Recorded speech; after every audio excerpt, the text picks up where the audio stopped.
The morning air hung still over Arlington National Cemetery, soft grey clouds casting muted light across endless rows of white headstones. Memorial Day 2025 wasn't just another ceremony, this was the big one. The president would speak, 4-star, generals would attend, Medal of Honor recipients would be honored, and Gold Star families would sit in the front rows. Everything had to be perfect, orchestrated to the minute, broadcast live to millions. At the east entrance, security was military tight. Metal detectors, facial recognition, QR codes, scanned and rescanned. Secret Service agents positioned every 20 feet, their earpieces crackling with constant updates. The guest list was locked down, dress uniforms and formal attire only, no exceptions. Just outside the checkpoint, standing alone in a sea of polished shoes and pressed lapels, was Walter Briggs. 83 years old, Marine Corps retired, Vietnam veteran. He'd arrived by bus that morning from southern Maryland, wearing what remained of his service uniform. Olive green, slightly frayed at the cuffs, the insignia patch on his shoulder barely legible. His shoes were polished but scuffed, and on his head sat a well-worn marine ball cap, sun-bleached and softened by decades. In his left hand, Walter held a small American flag, folded tight the way only Marines know how. In his right, a piece of notebook paper with 3 names written in black ink, carefully, neatly. Corporal Daniels, Lance Corporal Reyes, Lieutenant Morgan. Each name had a small check mark beside it. Walter hadn't come for speeches or fanfare. He just wanted to walk to the Vietnam Memorial Wall, lay the flag down, whisper their names, and go home. Simple. Quiet. The way he'd done things for 54 years. But now he was stuck at the gate. "Sir," the security officer said, stepping forward. "This is a high-level event. Access is restricted. I need to see your invitation." Walter shifted his weight slowly, reaching into the inside pocket of his jacket. He frowned, checked again. The envelope wasn't there. It had been that morning. He remembered placing it there with the map and bus schedule. He checked his other pockets. Nothing. "I must have dropped it," he said softly. "It was in a white envelope, had my name on it." The guard didn't blink. "I'm sorry, sir. If you don't have the invite or a digital code, I can't let you in." Walter nodded, not surprised, not angry. Just tired. "It's all right," he said. I'll wait out here for a while." He stepped off to the side under a sycamore tree near the outer fence. He didn't sit down. Marines don't sit when they're on duty, even retired ones. He just stood quietly, watching as guests filed through the gate. Men in suits, women in formal black dresses, generals, staffers, cameramen, all scanned, cleared, and ushered inside. No one noticed him. No one asked his name. No one saw the folded flag or the names on that paper. Just another old man who forgot his pass. Inside the cemetery, preparations continued. The keynote speaker was Colonel Gabriel Knox, Medal of Honor recipient, survivor of one of the most brutal ambushes in Vietnam. He'd spent weeks writing his speech, practicing it in mirrors. Today, he planned to thank a man who'd saved his life 54 years ago, a man who'd never stepped forward to claim credit, who'd simply vanished after pulling Knox from a burning trench. Outside the gate, Walter glanced at his watch. The ceremony would begin soon. He didn't try again, didn't push. He simply adjusted his hat, folded the piece of paper, and closed his eyes. Sometimes the most important people are the ones nobody sees coming. A young soldier approached Walter under the tree, Private First Class Adam Ruiz, maybe mid-20s, assigned to outer perimeter security. Something about the old man puzzled him. Walter looked out of place, but also somehow exactly right. That uniform, though faded, had been worn with care. The hat positioned perfectly, boots laced tight. "Sir, you okay?" Ruiz asked. Walter nodded. "Yes, son, just misplaced my invitation. You here for the ceremony?" "I came for them," Walter said, holding up the piece of paper with the 3 names. Ruiz squinted at the handwriting. "Friends?" Walter looked at the paper for a long moment. "Family." At the main gate, a senior security officer noticed the conversation and walked over. "This gentleman still doesn't have credentials?" he asked his subordinate. "No, sir," the younger guard replied quietly. The senior officer turned to Walter. "Sir, I'm going to have to ask you to leave the perimeter zone. You're not on the manifest." Walter didn't move, didn't argue. "I understand," he said. But he stayed right where he was, just 2 steps back under the tree, still holding the flag. Ruiz watched the exchange, something stirring in his gut. He'd read about guys like this, Vietnam vets who'd done their job and never talked about it. His own grandfather had been the same way, never bragged, never demanded recognition, just carried their stories in silence. "Sir," Ruiz said quietly to Walter after the senior officer walked away. "What unit did you serve with?" Walter paused, then gave a small smile. "3rd Marine Division, 1st Battalion, 9th Marines, Vietnam, 69. Ruiz blinked. That was real. No hesitation, no bragging, just fact. "I heard that was brutal." Walter didn't nod, didn't deny it. It was, especially Quang Tri. Tet Offensive had just rolled through. The jungle didn't forget. "Puh. They yours?" Ruiz asked, nodding toward the paper. Walter's voice softened. "Corporal Daniels, Lance Corporal Reyes, Lieutenant Morgan, all 3 were with me that morning. Operation Apache Snow," the senior officer returned, impatience creeping into his voice. "Sir, we've been more than patient. This is a restricted area. You need to move along." Walter looked at the man calmly. "I'm not causing trouble. You're not authorized to be here. Period." Ruiz shifted uncomfortably. Something was wrong about this, not Walter's presence, but the way he was being treated. This wasn't some random protester or tourist. This was a Marine who'd served his country, who'd carried his brother's names for 54 years, and who'd traveled hours by bus just to honor them quietly. "Sir," Ruiz said to his superior, "maybe we could—" "Private, return to your post, now." The dismissal was sharp, final. Ruiz gave Walter an apologetic look and stepped back to the gate, but his eyes kept drifting back to the old man under the tree. Something about this felt fundamentally wrong. Inside the cemetery, the ceremony was beginning, but outside, a different kind of battle was brewing, one between protocol and honor, between rules and recognition, between the letter of the law and the spirit of service. Walter remained exactly where he was, standing at attention in his own quiet way, waiting for nothing and everything at the same time. The ceremony began with military precision. Inside the gates, chairs filled with dignitaries' cameras went live, and the president took his seat. The Marine Corps band played softly as guests settled into their assigned places. Everything was perfect, orchestrated, official. Outside the perimeter, Walter hadn't moved.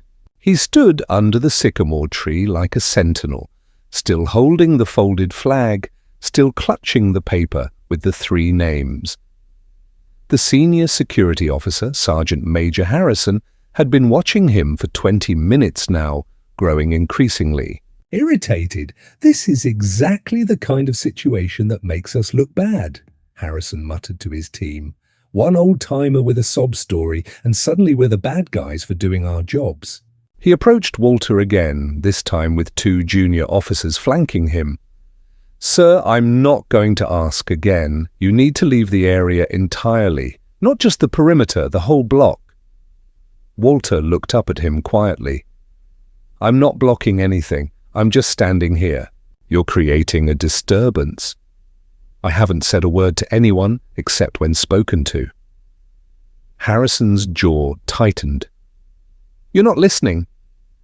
This is a national security event. We have protocols. You don't have credentials. You don't belong here. Private. Ruiz watched from his post, his discomfort growing. He'd seen Walter's military bearing, heard him recite his unit with the kind of precision that only came from lived experience. The old man wasn't a threat. He was exactly what he appeared to be, a veteran who'd come to honor his fallen brothers. Sergeant Major, Ruiz said quietly, stepping closer. Maybe we could contact the organizers, verify his service record? Harrison wheeled on him. Private, did I ask for your input? No, sir, but then keep your mouth shut and do your job. A small crowd had begun to gather, not protesters or troublemakers, but other veterans who'd noticed the commotion. They stood at a respectful distance, watching as the confrontation unfolded. Some wore VFW caps, others had service pins on their civilian clothes. They didn't interfere, but their presence was unmistakable. One of them, an older black man with a navy baseball cap, stepped forward. Excuse me, officer, he said politely to Harrison. That man served with honor. We all did. Maybe there's a way to work this out? Harrison's face reddened. Sir, I'm going to need you to step back as well. This is a restricted area. We're on a public sidewalk. You're interfering with a security operation. The tension was escalating, drawing more attention. A few journalists on the outer edge of the press corps had noticed the gathering crowd and were starting to point cameras in their direction. This was exactly what Harrison had wanted to avoid. Inside the ceremony, Colonel Gabriel Knox was reviewing his speech notes one final time. Through a gap in the security barriers, he could see some kind of disturbance near the outer perimeter. He couldn't make out the details, but something about it bothered him. Today was supposed to be about honoring service and sacrifice, not about keeping veterans away from their own memorial. Back at the gate, Walter remained calm despite the increasing pressure. He'd faced worse than an angry security officer. He'd carried wounded men through enemy fire, lived through ambushes, survived when others didn't. A few harsh words couldn't break him, but something was building. The small group of veterans had grown larger. Word was spreading, quietly, respectfully, but spreading nonetheless. Social media posts were starting to appear. Veteran denied entry to Memorial Day ceremony at Arlington. Old Marine kept from honoring fallen brothers. Harrison realized he was losing control of the narrative. What had started as a simple security matter was becoming a public relations nightmare. But he couldn't back down now, not without looking weak, not without setting a precedent that anyone with a sad story could bypass security. Sir, he said to Walter, his voice harder now, I'm giving you one final warning. Leave now, or we'll have to remove you. Walter looked at him with steady eyes. I understand, he said quietly, but I'm not going anywhere. The standoff had reached its breaking point. Something had to give. The confrontation had drawn a crowd of nearly 30 people, veterans, family members, and a few curious tourists. Cameras were now openly recording, and a local news crew was setting up nearby. Sergeant Major Harrison was trapped between his orders and a growing public relations disaster. Sir, he said to Walter, his voice now carrying the authority of someone who'd made a decision, you're under arrest for trespassing and failure to comply with lawful orders. The words hung in the air like a challenge. Walter didn't flinch, didn't step back. He simply nodded once, the same way he'd acknowledged orders 54 years ago in a jungle halfway around the world. "I understand," he said quietly. "Private." Ruiz felt something break inside his chest. This was wrong, fundamentally, completely wrong. He'd joined the military to serve something bigger than himself, to protect people like Walter, not to arrest them for trying to honor their dead. "Sergeant." "Major?" Ruiz said, stepping forward, his voice steady despite the hammering of his heart. "I can't be part of this." Harrison spun around. "What did you say, Private?" "I said I can't be part of this. That man is a Marine. He served his country. He's not a threat. He's exactly what we're supposed to be protecting." "You're out of line, soldier." "Maybe," Ruiz said, his voice growing stronger. "But arresting a Vietnam veteran for trying to honor his fallen brothers on Memorial Day, that's not the line I want to be on." The crowd had grown silent, watching the confrontation unfold. Several people were now live-streaming on their phones. The hashtag #CarlingtonVeteran was already trending on social media. Harrison realized he'd lost control completely.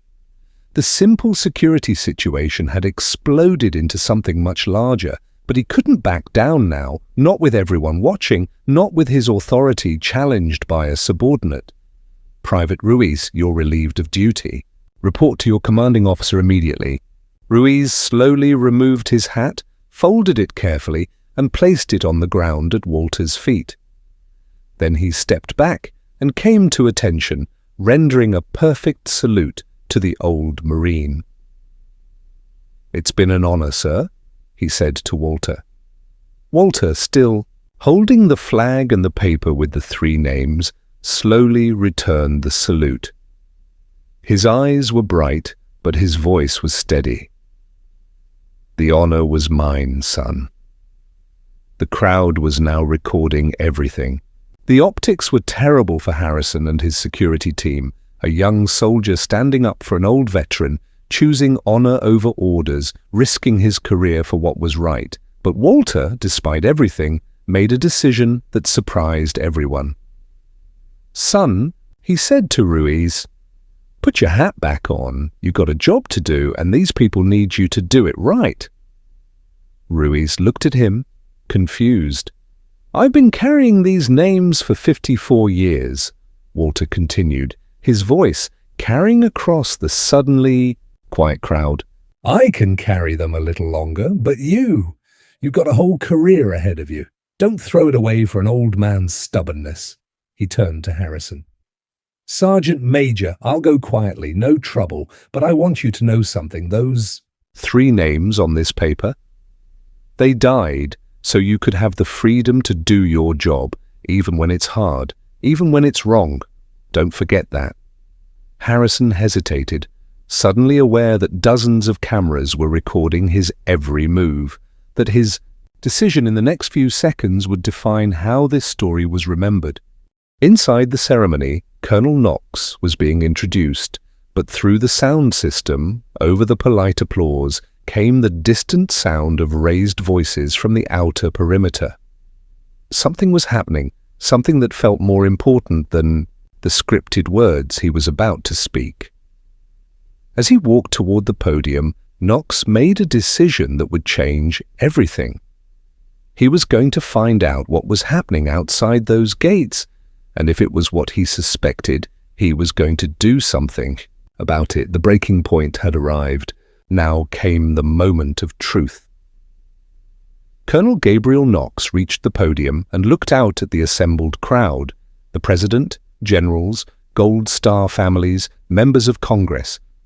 The speech he'd prepared was in his pocket, polished and ready. But something nagged at him about the disturbance outside. He began speaking, but his words felt hollow against the backdrop of what he sensed was happening beyond the gates. Halfway through his prepared remarks about service and sacrifice, he stopped. Mid-sentence, "Ladies and gentlemen," he said, "I apologize, but I need to address something." The crowd stirred, confused. This wasn't in the program. 54 years ago, I was a young lieutenant in Vietnam. I was pulled from a burning trench by a Marine who never gave his name, never asked for recognition. He saved my life and then disappeared into the jungle like smoke. Knox paused, looking toward the outer perimeter where he could still see the crowd gathered around the security checkpoint. I've spent decades trying to find that man. Not to make him famous, but to say, thank you. Today, I have reason to believe he might be here. In the crowd outside the gates, Walter had heard Knox's voice carrying over the loudspeakers. Something about it was familiar. The cadence, the tone. He'd heard that voice before, younger and weaker, calling for help in a language barely above, a whisper. Private Ruiz, who had indeed put his hat back on at Walter's insistence, was listening too. He'd researched Colonel Knox before the ceremony, knew his story about being rescued by an unnamed Marine. The timing, the unit, the circumstances, it all matched what Walter had told him. "Sir," Ruiz said quietly to Walter, "did you know, Lieutenant, Morgan made it home?" Walter looked at him confused.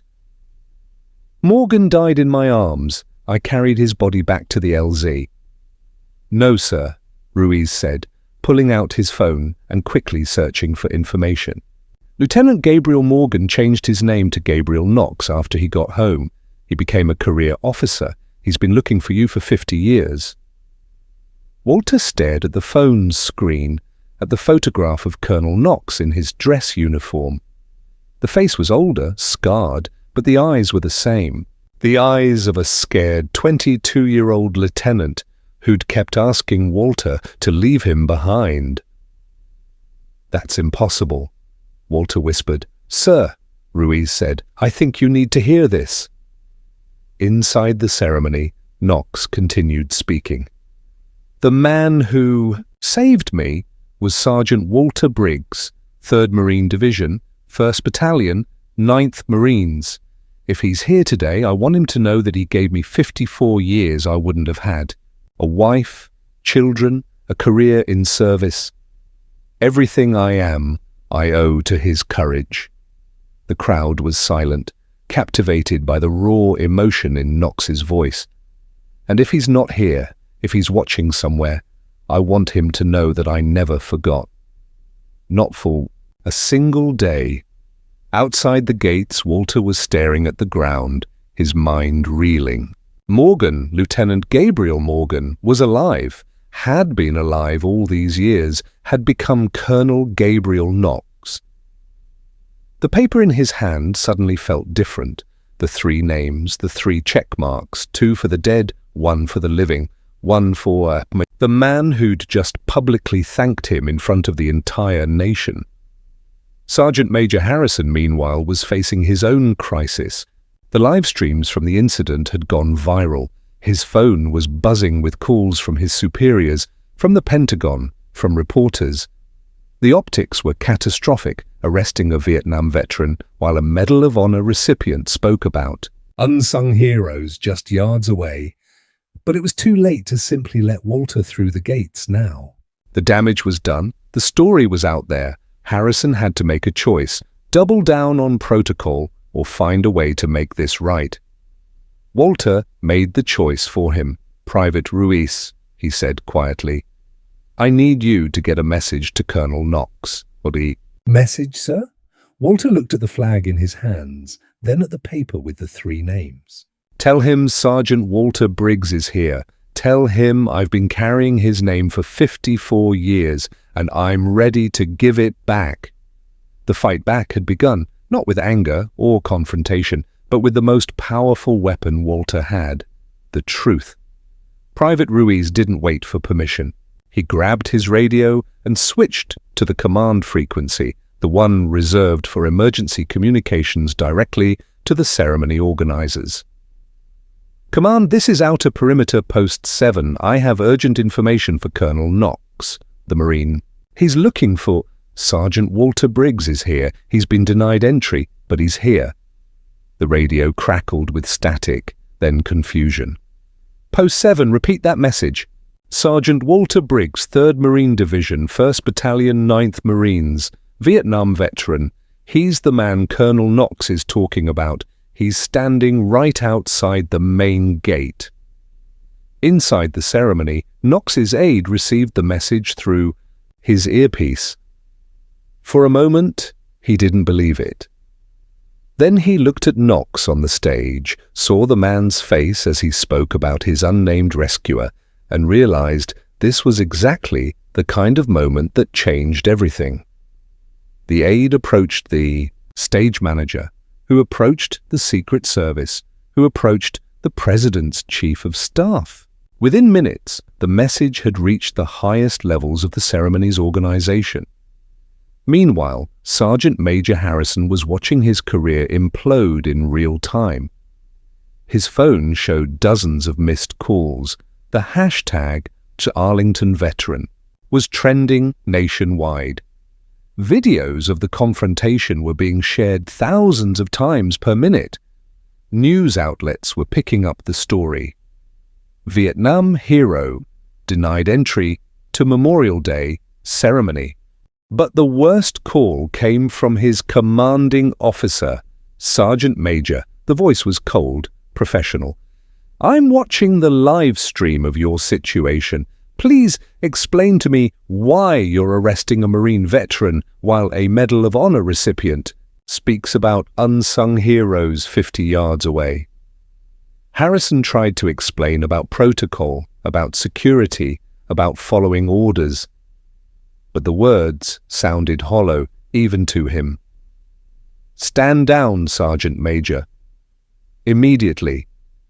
And figure out how to fix this before it becomes a national embarrassment. The line went dead. Harrison looked at Walter, who was still standing quietly under the tree, still holding the flag, still waiting with the patience of a man who'd learned to endure. The crowd around them had grown to nearly 100 people, all watching, all recording. Sir, Harrison said, his voice different now. There's been a misunderstanding. You're free to go. Walter nodded politely. Thank you, Sergeant Major, but I'm still not on the list. It was at that moment that Colonel Knox's aide appeared at the security checkpoint, slightly out of breath from running across the cemetery grounds. Sergeant Walter Briggs? He asked. Walter straightened. Yes, sir. Colonel Knox requests your immediate presence at the ceremony. Presidential security has been notified. You're cleared for entry. The crowd erupted in cheers and applause. Cameras flashed. People shouted questions. Reporters pushed forward. But Walter remained calm, focused on the aide. Sir, he said quietly, I just came to leave a flag. I don't need to interrupt anything, the aide smiled.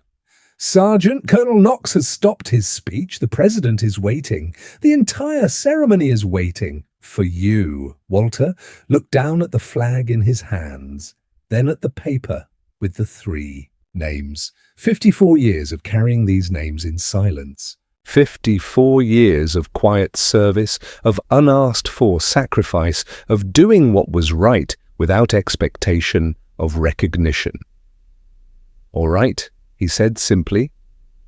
Let's go. As they walked toward the entrance, Sergeant Major Harrison stepped forward. Sergeant Briggs, he said, his voice formal but respectful. I owe you an apology. Walter stopped and looked at him.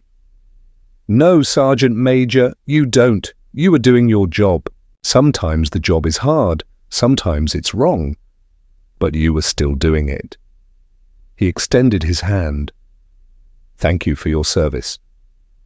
Harrison took the hand, felt the strength in it, the calluses from decades of honest work. Thank you for yours, sir. The downfall of protocol had begun. But from its ashes, something better was rising, the recognition that some things mattered more than rules, that honor sometimes required breaking the very systems designed to protect it. As Walter walked through the gates of Arlington National Cemetery, The crowd parted like a sea, each person understanding they were witnessing history in the making.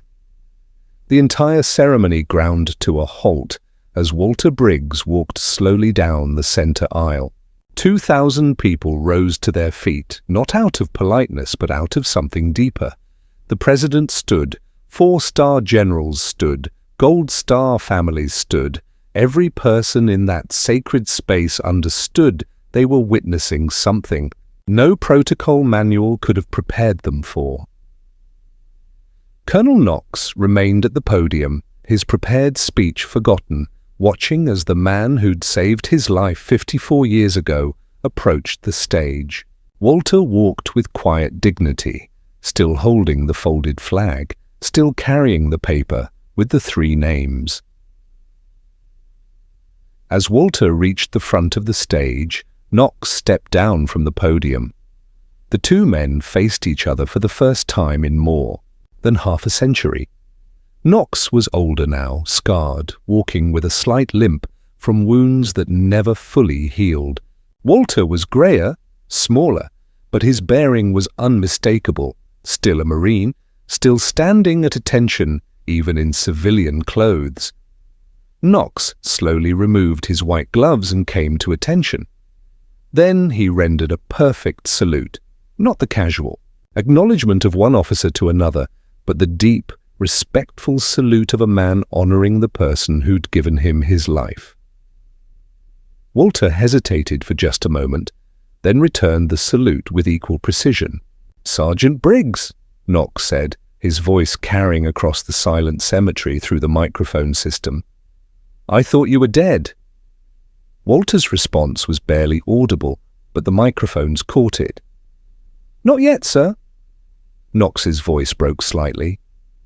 "I looked for you. For 50 years I looked for you." "I never wanted to be found," Walter replied. "I didn't do it to be remembered." The crowd remained silent, understanding they were witnessing something sacred, a moment between 2 warriors that transcended ceremony, protocol, and politics. Knox gestured toward the microphone. "Would you like to say something?" Walter looked out at the crowd, the president, the generals, the families, the cameras broadcasting to millions. He thought about the 3 names on the paper in his hand, about the young men who'd never made it home, about the decades of carrying their memory in silence. "I came here to leave a flag," he said simply, his voice steady but soft, "for 3 Marines who didn't make it home. Corporal Daniels, Lance Corporal Reyes, and Lieutenant Morgan." He paused, looking directly at Knox. "Except I was wrong about one of them. Lieutenant Morgan did make it home. He just changed his name." Knox wiped his eyes, not caring that the cameras were recording every moment. Walter continued, "These men, all of them, the ones who came home and the ones who didn't, they didn't serve for recognition. They served because it was right. Because someone had to. Because that's what Marines do." He held up the folded flag. "This flag doesn't belong to me. It belongs to them. All of them. Every name on every wall, every stone in every cemetery, every family that gave everything and asked for nothing in return." Walter walked to the Vietnam Memorial Wall that stood nearby and placed the flag at its base. Then he unfolded the paper with the 3 names and placed it beside the flag. "They're home now," he said quietly. "All of them." When he turned back to face the crowd, something had changed. The ceremony wasn't about politics or protocol anymore. It was about what it should have been all along, remembering those who served, honoring those who sacrificed, and recognizing that the greatest heroes are often the ones who never ask to be seen. Knox stepped forward one more time, this time removing the Medal of Honor from around his neck. "This belongs to you," he said, offering it to Walter. Walter shook his head gently. "No, sir, that's yours. You earned it by living, by making something of the life you were given, by serving your country for 50 years and never forgetting where you came from. He placed his hand on Knox's shoulder. I did my job. You did yours. That's all any of us can do. The climax wasn't about revenge or vindication. It was about something simpler and more powerful. Two old soldiers recognizing each other across the years, and a nation remembering what honor actually looks like. The ceremony resumed, but it was different now. When Knox returned to the podium, to finish his speech, his words carried a weight they hadn't before. He spoke about service without recognition, about duty without reward, about the quiet heroes who do what's right simply because it's right. Walter was given a seat in the front row beside a Gold Star mother whose son had been killed in Iraq. She took his hand during the playing of taps, and they sat together in silence, two people who understood loss in ways that couldn't be explained, only shared. After the ceremony, reporters swarmed, but Walter's answers were brief. Some things don't need to be explained, he said. They just need to be remembered. The story dominated the news cycle for weeks. Videos of the confrontation, the reunion, and Walter's quiet dignity went viral, but the real impact was quieter, deeper. Thousands of veterans who'd been carrying their own silent burdens reached out to family, to friends, to the VA. The hashtag, or Arlington Veteran, became a rallying cry for better treatment of veterans, for recognition of quiet service, for remembering that heroism isn't always loud. Private First Class Adam Ruiz received a commendation for moral courage. His commanding officer, reviewing the incident, concluded that Ruiz had acted with exactly the kind of judgment the military needed more of. Sergeant Major Harrison was reassigned to a desk job, his career effectively over, but he later said he'd learned more about leadership from Walter Briggs in one morning than he had in 20 years of service. 6 months later, a small exhibit opened in the Arlington National Cemetery Museum. It contained Walter's faded field jacket, the triangularly folded flag, and the paper with the 3 names. The placard read, "Worn by Sergeant Walter Briggs, Memorial Day 2025. The man whose silence reminded a nation how to remember." Walter never returned to Arlington, but every Memorial Day after that, Colonel Knox would receive an envelope with no return address.